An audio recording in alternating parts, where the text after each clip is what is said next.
42장의 말씀을 대략 요약하면 이렇습니다. 총독 그다랴를 암살한 이후에 유다인의 실질적인 지도자는 요하난과 그의 무리들이 된 것으로 보입니다. 근데 그들이 이제 예레미야에게 와서 하나님의 말씀을 구합니다. 그들은 하나님께서 무엇을 말씀하시든지 그것이 자기들 마음에 좋든지 안 좋든지 순종하겠다라는 그런 말을 합니다. 그러면서 자신들이 순종할 때 하나님의 복을 주시지 않겠느냐라는 말을 하며 이제 다짐하듯이 말합니다. 그러나 하나님의 뜻을 알고 싶습니다. 그리고 말씀만 하시면 온전히 순종하겠습니다. 라는 이 요청은 기만이었습니다. 실은 자기들의 애굽행 계획이 불안해서 또 마음의 평안을 얻고자 자기들의 계획에 대한 하나님의 승인을 그냥 얻고 싶어하는 그런 마음이 있었던 것입니다. 예레미야는 분명하게 하나님의 분명한 뜻을 전합니다.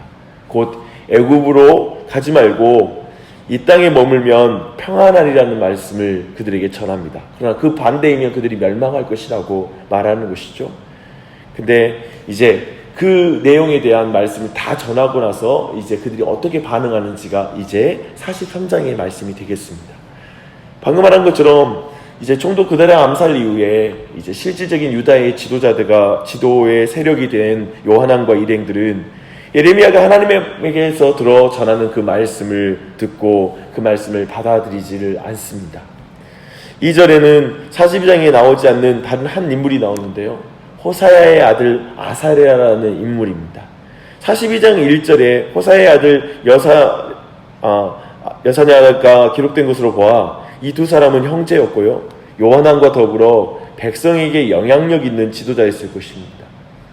아사랴가 여기 하나님의 말씀을 반대하는 요하난보다도 그 앞에 이름이 등장하는 것을 봐서 아마도 그가 이 일에 가장 극렬하게 이제 예레미야를 통한 하나님의 말씀에 대해 반대하고 그걸 주도해서 이제 예레미야에게 반박한 인물로 보입니다. 아사랴와 요하난 그리고 모든 오만한 자들의 말은 예레미야가 거짓말을 하고 있다. 그건 하나님의 말씀이 아니다라고 이렇게 말하는 것입니다. 그들의 판단은 매우 교활하고 인간적입니다. 보면요, 바룩, 즉 예레미야의 비서잖아요. 그래서 대신 말씀을 기록했는데요.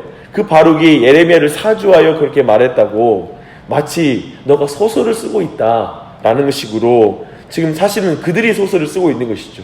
그래서 그렇게 소설을 쓰듯이 이렇게 지어서 말을 하고 팩트를 완전히 어긋나게 하는, 그래서 근본적으로 예레미야의 말씀의 권위를 무너뜨리는 그런 행동을 합니다.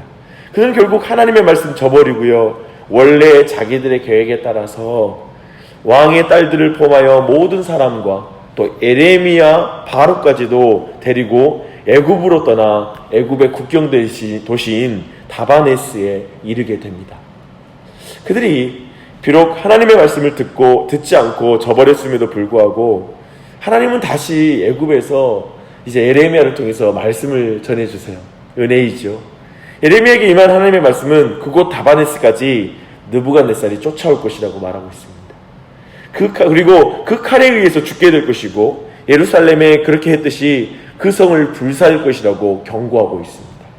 예레미야는 다바네스 바로의 집 어귀에서 상징적으로 큰 돌을 진흙 아래에 감춥니다.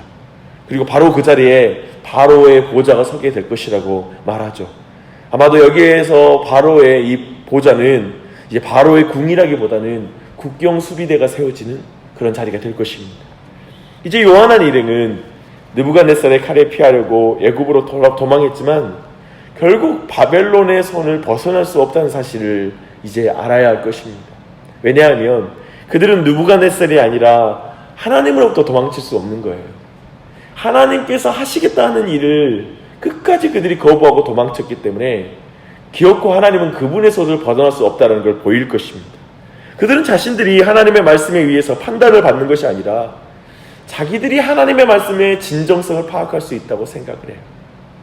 심지어는 자신이 가지고 있었던 계획에 대해서 결코 포기할 줄 몰라요. 그 계획에 맞지 않으면 하나님의 말씀이 틀리다라는 거예요. 그리고 심지어는 하나님의 사역자, 하나님의 말씀을 선포하는 자가 저게 지금 인간의 말이다, 그것은 지연의 말이다라고 말할 정도로 그렇게 완고한 것입니다. 심각한 잘못인 것이죠. 성경은 이것을 교만이라고 부릅니다. 자기 생각을 하나님의 말씀 위에 두는 모든 태도가 교만입니다. 그래서 교만한 자는 하나님의 말씀을 듣지 못해요. 이해하지도 못해요. 이사야 선지자가 말한 대로 들어도 듣지 못하고 보아도 알지 못합니다. 이것은 무지해서가 아니에요. 교만해서 모르는 거예요.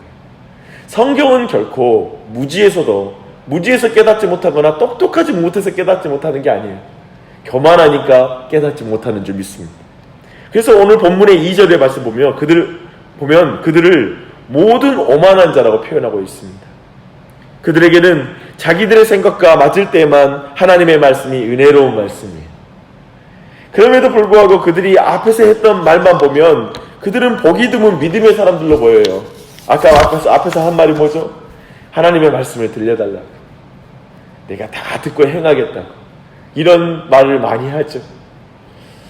하나님의 말씀에 보니까 땅에 떨어진 오늘날 하나님을 믿는다고 하는 사람들에게 이 본문은 좌우의 날선 검과 같은 그런 말씀입니다. 우리는 어떤 사람입니까?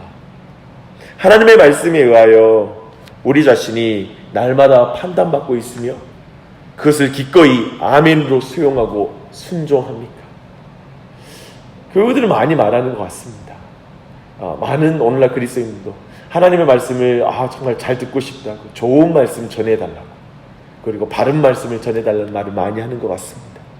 하지만 그 말씀을 내 마음, 내 계획, 내 마음에 있는 소원과 다를지라도 기꺼이 아멘하고 수용하고 순종합니까? 아니면 우리의 생각과 다르거나 우리의 마음에 거슬린다고 여겨지면 지체 없이 그 말씀을 우리 자신이 판단하려고 하고 있지 않는지 우리는 돌아봐야 할 것입니다. 하나님의 말씀 앞에서 자신을 정당화하려고 하거나 자신을 보호하거나 감추려 해서는 안 될 것입니다. 왜냐하면 요한과 아사랴 그리고 모든 교만한 자들이 그러했듯이 아무리 하나님의 말씀에서 도망가려고 한들 한순간 넘긴다고 해도 결국에 하나님의 그 선에서 완전히 벗어날 수 있는 사람이 아무도 없기 때문에 그렇습니다. 오늘 벗어날 수 있겠죠. 그러나 내일은 장담할 수 없습니다. 내일도 벗어날 수 있겠죠. 하지만 우리가 영원히 하나님의 말씀을 벗어날 수는 없을 것입니다. 결국은 그 말씀 앞에 우리를 상관하시는 자의 눈앞에 벌거벗은 자같이 드러나게 될 것이기 때문에 그렇습니다. 이 아침에 이 말씀을 다시 한번 쭉 생각하며 32장 그리고 43장 이 전체 말씀을 돌아보며 같이 기도했으면 좋겠습니다. 내가 주인이 되어 하나님의 말씀을 보고 하나님께 기도하지 않기를 우리가 그리고 도리어 오직 종이 되어서 주님 앞에 기도했으면 좋겠습니다. 이 태도가 중요한 것 같아요. 주여 종이 여기 있습니다. 나의 기도를 들으시옵소서라는 기도와 마치 내 계획 여기 있는데요. 하나님 이 계획대로 돼야 됩니다. 라고 말하는 건 주인의 태도라는 생각이 듭니다. 내가 말씀을 판단하며 가려듣게 마시고 오직 주의 말씀으로 나를 판단하는 은혜를 입게 하여 주시옵소서 라고 기도하고 요한과 아사랴와 같은 교만함이 우리 가정에서 무너지게 해주십시오. 오직 주님을 경외하고 주의 선하심을 믿는 정서가 온 가정을 지배하고 우리 자녀들에게도 있게 해주십시오 라는 기도를 드리십시다. 또한 온 교회가 진리에 순종하는 교회가 되게 해주셔서 마지막 시대에 다름질을 잘하는 교회가 될 수 있도록 같이 기도하는 이 아침이 되었으면 좋겠습니다. 기도하겠습니다. 하나님 아버지, 이 아침에도 마치 엑스레이를 찍듯이 우리의 마음을 하나님의 말씀으로 찍어주시니 감사합니다. 하나님 맞습니다. 그저 우리는 자주 우리 계획을 가지고 내가 주인이 되어 내가 가장 지혜로운 것처럼 하나님께 하나하나 일러드릴 때가 있습니다. 주님, 그것이 우리의 소원이라는 이름의 포장으로 드려질 때가 있지만 주님, 우리가 주인이 되어 주님께 그렇게 기도하는 모든 태도들이 무너지게 해주시고 내가 주인이 아니라 종의 자리에서 우리의 소원을 아뢰을 수 있게 해주시옵소서. 주인이 되어 소원을 아뢰는 것과 종이 되어 소원을 아뢰는 게 얼마나 다른지 알고 있습니다. 그리하여 주님, 우리의 소원을 아뢰 때에도 결국 주 뜻대로 이루어지기를 소원합니다 라고 간구하는 믿음 되게 해주시옵소서. 기도할 때에도 우리가 그러한 종의 자리에 서게 해주시고 말씀을 대할 때에도 종의 자리에 서기를 원합니다. 주님, 내 계획을 정당화시키거나 내 생각을 정당화시키기 위해서 말씀을 가지고 오는 것이 아니라 오직 주의 말씀 앞에 우리가 벌거벗은 자로 서게 해주시고 늘 그 말씀 앞에 주님 온전히 순종한 자리에서는 그런 은혜를 입게 하여 주시옵소서. 오직 하나님의 말씀으로 판단을 받게 해주시고 그걸 아멘하며 순종하는 은혜가 우리의 자녀들에게 넘치게 하여 주시고 우리 온 교회에 넘치게 하여 주시옵소서.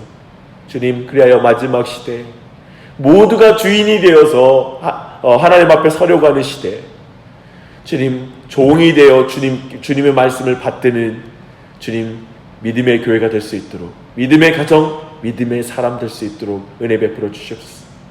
이 아침에 주님의 자녀를 불러주셔서 기도케 하시니 감사합니다. 주님이 한 주도 기도할 때마다 은혜 주시고 오직 주님을 붙들고 온종일 주님께 영광 돌릴 수 있도록 은혜 베풀어 주시옵소서. 모든 것에 감사드리며 예수님의 이름 받들어 기도합니다. 아멘.